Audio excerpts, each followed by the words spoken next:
Hi, and welcome to the Sullivan Financial Planning blog. For today, I am here to talk about the bond market, which doesn't seem very exciting. But what I wanted to point out, a lot of times people will say when I'm, pushing for diversification, I get a lot of pushback on bonds. Oh, bonds, I don't want to have bonds. They do bad when interest rates go up, or bonds, they don't ever make any money, or whatever. And I get it. Bonds have a bad rap. They're not very exciting. Yes, they can go down in price when overall interest rates go up. But I believe that trying to predict when interest rates go up is about as useless as trying to predict when the stock market will go up or down and how bonds will react to it. So I just want to give a little reminder of the place that bonds have in your portfolio. What's the point of having bonds? Well, of course, it's to diversify against the volatility of the stock market. So usually if the stock market's going up, bond markets are going down, and vice versa. If the stock market is plunging, very often the bond market will hold steady or even go up a little bit. And so you'll have some place in your portfolio that has gains or at least isn't dropping. So this becomes very important as you get closer and closer to retirement. But I would maintain that anybody, even a young investor, should have at least 15 to 20% of their money in the bond market as a hedge against big stock market drops. The other argument I hear a lot is, oh, bonds don't make any money, or bond funds don't make any money. And this is actually very, very untrue.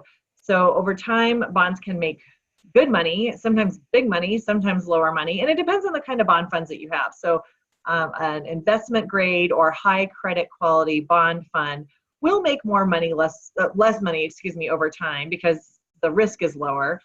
A junk bond fund or high yield bond fund can make much more money because there's more credit risk and more interest rate being paid. So those can actually make as much money as a stock fund in certain years. They could also lose a lot more than a conventional bond fund as well. So there's ways to diversify your bond portfolio. It's not just one kind of bonds, just like you would diversify between big, small, US international stocks. You can do the same thing with bonds as well. High credit quality, low credit quality, foreign, US, long maturity, short maturity. There are lots of ways to diversify your bond portfolio, just like your stock portfolio. A thing about returns, and I'm actually looking at a website called thebalance.com that gives these returns. So they've got a thing that's running average annual returns from 1987 to 2017. So that's a 37-year time period. And certainly if you compare the S&P 500, the average annual return is, I'm looking at the website right now, 12.19%, the US large cap stock market in that period of time. But the bond market, the Barclays Aggregate Bond Index, returned an average of 7.8% in that period of time on average. So an average annual return of 7.8% in the bond market. So this is just a reminder that bonds do have a place in the portfolio, even if they're not as sexy and exciting as stocks, or if they're not returning as much as stocks in a given year. This is why we have a diversified portfolio, because we never know what that year is going to be that the stocks take a dive, and you'll be happy that you have some of your money in bonds that's holding steady.